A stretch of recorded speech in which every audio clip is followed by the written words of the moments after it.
On a winter evening, with the cold wind blowing outside, Joan Mercer stood inside her grand mansion, gazing through the large window at the snow falling silently. This mansion, located in the heart of Manhattan, was known for its luxurious exterior and elegant interior. To some, it was a dream home, but to Joan, it felt like a cold, empty prison. The grand living room was adorned with extravagant chandeliers, designer furniture, and sophisticated artworks. Yet she was the only one who lived there. Her wealth was among the greatest in the country. She had accumulated her fortune through real estate investments, growing it further through stocks and business ventures, building a lifetime of success. People regarded Joan as the epitome of achievement. However, despite her success and immense wealth, she was always engulfed by loneliness. She was in a position that others envied, but she knew very well that it did not bring her true happiness. The reason for her deep solitude was singular: her daughter, Emily. Emily had gone missing 30 years ago when she was just 7 years old at an amusement park. The memory of that day still haunted Joan, robbing her of sleep. It had been one of the rare occasions when she had decided to take a break from her busy business schedule to spend time with her daughter. She had taken Emily to the most famous amusement park in New York. That day, Emily had the brightest smile in the world, riding the attractions and eating cotton candy. But that happiness was short-lived. In just a brief moment of distraction, Emily vanished without a trace. Joan immediately reported it to the police, and the entire amusement park was searched, but to no avail. There were no witnesses, no CCTV footage, and all of Joan's desperate efforts to find Emily were in vain. As time passed, Joan's despair only deepened. At first, she did everything within her power to find her daughter. She hired detectives, sought police assistance, and even got the media involved. But as the years went by, the world seemed to whisper cruelly for her to give up. For years after Emily's disappearance, Joan would break into tears at just the mention of her daughter's name. But no matter how much she cried, all that came back was silence. Eventually, those around her told her she had to move on, but she could never fully let go. As 30 years passed, the memories of Emily grew faint, but the pain never healed. After losing her daughter, Joan had cut herself off from all human relationships, burying herself in work. Her days had been filled with chasing success, but in the process, her own life had grown emptier and emptier. Now, with her business stable and thriving, there was nothing else she needed.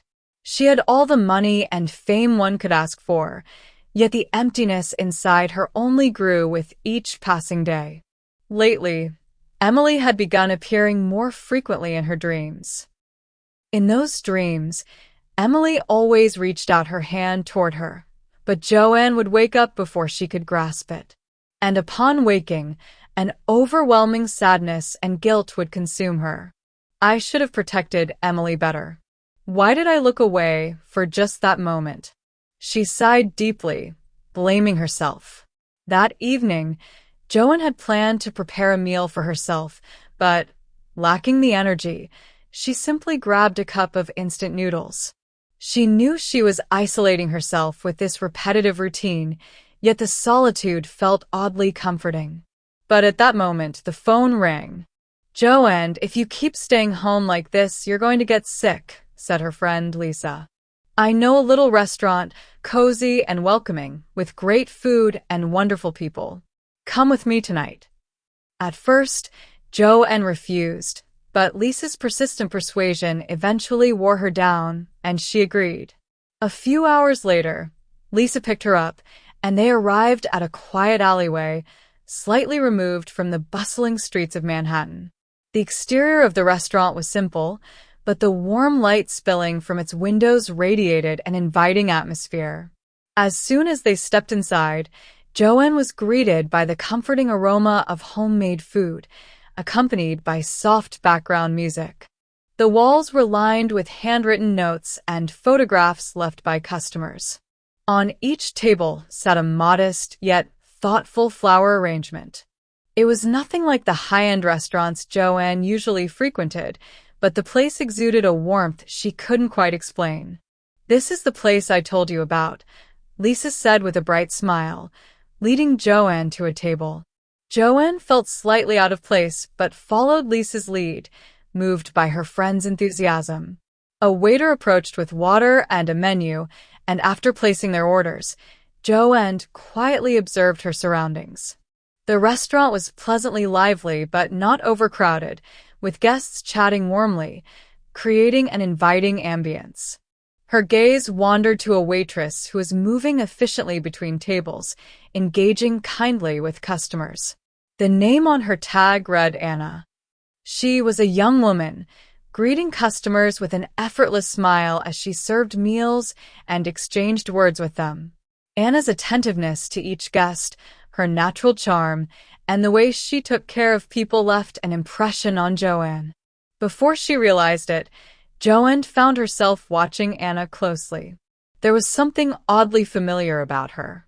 But when Joanne's eyes drifted to the necklace hanging around Anna's neck, her heart suddenly pounded. It was identical to the one she had given Emily 30 years ago. A small, delicate pendant, shimmering silver, and engraved on the back was the name Emily. Joanne's breath caught in her throat as she stared, her mind racing. That's impossible, she told herself. Yet, no matter how much she tried to deny it, the necklace was unmistakably the one she had custom-made for her lost daughter. Her hands trembled as she took a sip of cold water, trying to steady herself. How could this necklace be here? There was supposed to be only one in the world. Joanne kept staring at Anna, lost in thought, her heart hammering. But she couldn't bring herself to approach the young woman. What if she was mistaken? What if it was just a coincidence? If she confronted Anna and was wrong, her last shred of hope would be crushed. Their meals arrived, but Joanne couldn't focus on eating. Lisa, unaware of her friend's turmoil, chatted about how delicious the food was, but Joanne barely heard her.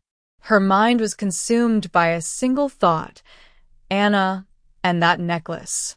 Could Emily be alive? No, it's impossible. Life isn't that kind. She tried to convince herself, but deep inside, a fragile hope began to take root. Eventually, she couldn't hold back any longer and turned to Lisa. "That waitress. Anna. Do you know how she ended up working here? Does she have a story?" Lisa looked surprised at the sudden question, but then smiled. "Oh, Anna? The owner recommended her. She's kind and hardworking. The customers love her." Joanne listened, her thoughts racing. She needed to know more, but she wasn't ready to face the truth just yet. Even after their meal ended, she couldn't stop thinking about the necklace. "Lisa, wait here a moment," she said, standing up and walking slowly toward Anna. Her heart pounded violently, her breath shaky. She locked eyes on the necklace as she carefully spoke. "Excuse me, may I ask where you got that necklace?" Anna blinked in surprise and instinctively touched the pendant. "Oh, this," she said with a slight smile. "It's very special to me." She gently ran her fingers over it. "I've had it for as long as I can remember. My mother gave it to me." Joanne's heart stopped. Her mother? Her voice trembled. "Your mother?" Anna nodded. "Yes, but I don't remember her. I grew up in an orphanage." Joanne felt the ground disappear beneath her feet. An orphanage? Her breath came in shallow gasps as she grasped her chest. She knew this wasn't just a coincidence. Joanne's mind spun as Anna's words echoed in her ears. An orphanage. The necklace. The name Emily engraved on it. Every piece of the puzzle was falling into place, but she was terrified to believe it. She forced herself to take a deep breath, steadying her trembling hands. "May I take a closer look at it?" Joanne asked cautiously. Anna hesitated, looking slightly puzzled. but Joanne's earnest expression made her nod. She lifted the pendant slightly, allowing Joanne to see it clearly. Joanne's heart pounded as she studied the intricate details, the delicate engraving, the subtle shimmer, and the unmistakable name etched onto the back. It was identical to the one she had given Emily all those years ago. A flood of emotions surged through her. She clutched her chest, struggling to contain the overwhelming wave of hope, fear, and sorrow. Anna looked concerned. "Ma'am, are you all right?" Joanne wiped at the tears threatening to spill from her eyes. I just realized how special that necklace truly is," she said, her voice unsteady. Anna offered a small, confused smile. "Yes, it's the only thing I have from my past. I don't remember my mother, but I was told she gave this to me before I was left at the orphanage." Joanne felt as if she couldn't breathe. Emily had been 5 years old when she went missing. Anna had entered the orphanage at around the same age. It couldn't be a coincidence. Her heart raced faster, her emotions barely contained. "Do you know how old you were when you arrived at the orphanage?" Joanne asked, her voice almost a whisper. Anna thought for a moment. "I don't remember much, but they told me I was around 5. Joanne's hands gripped the table to steady herself. 5 years old. It was the same time Emily had disappeared. Her pulse pounded in her ears as she forced herself to ask the next question. "What's your birth date?"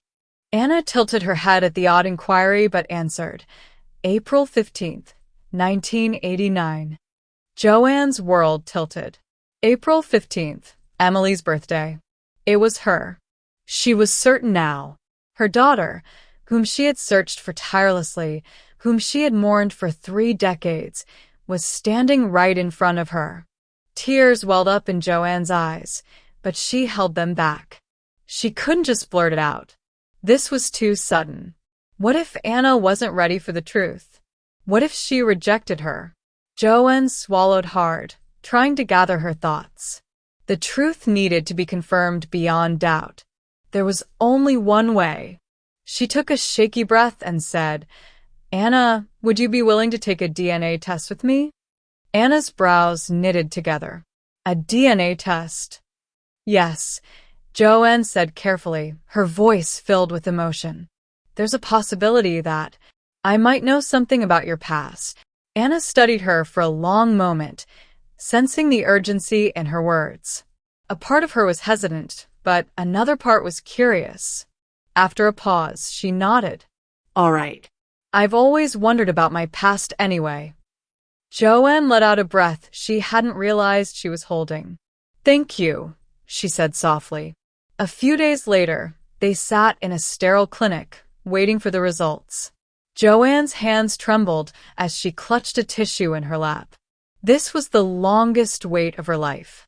If the results were negative, she wasn't sure she could survive the heartbreak. But if they were positive, her thoughts trailed off as the doctor finally walked in with a sealed envelope. Joanne held her breath. The doctor opened the results and looked at them carefully. Then he lifted his gaze and spoke. "With 99.99% certainty, you are mother and daughter." The room spun. Joanne felt her heart shatter into pieces, pieces of grief, of relief, of 30 years' worth of longing. She reached for Anna, her hands trembling. Anna sat frozen, her breath shallow. Then, tears filled her eyes. Joanne pulled her into a tight embrace, sobbing. "I'm so sorry," she choked. "I looked for you everywhere. I never stopped." Anna's arms slowly wrapped around her, her own tears falling freely. For the first time in her life, she felt something she had never known, belonging. The days that followed were overwhelming. Anna needed time to process everything. Suddenly having a mother, especially one as wealthy and influential as Joanne, was surreal. Joanne gave her space, but she made sure Anna knew she wasn't going anywhere. One evening, they sat together in Joanne's home, sipping tea. Joanne looked at her daughter with gentle eyes. Anna, is there anything you've always wanted to do? Something you've dreamed of? Anna thought for a moment before speaking. I've always wanted to open a little cafe. A place where people can feel at home. Joanne smiled. Then let's do it. Anna blinked. Mom, that's a big step. Joanne reached across the table, taking her daughter's hand. You deserve to chase your dreams, sweetheart. I want to help you. Over the next few months, Joanne and Anna worked together to make the cafe a reality. Joanne provided financial support, while Anna poured her heart into designing the space. When the grand opening arrived, Anna stood outside, staring at the sign bearing the cafe's name. She had named it Emily's Place. Joanne teared up at the sight. This is your dream, Anna, she said. You made this happen. Anna turned to her mother and smiled. No, Mom. We made this happen. The cafe quickly became popular, not just because of its warm atmosphere and delicious menu, but because of the touching story behind it. Customers admired Anna's journey and Joanne's unwavering love for the daughter she had lost but finally found. Every day, they shared meals, laughter, and conversations, making up for lost time. One evening, after closing the cafe, they stood outside, looking at the stars. Anna turned to her mother and asked softly, Mom, do you think we'll really be happy now? Joanne pulled her into a gentle hug, smiling warmly. Of course, sweetheart. Happiness isn't about what we lost. It's about what we build from here. And as they stood together, mother and daughter, under the vast night sky, they knew this was their new beginning.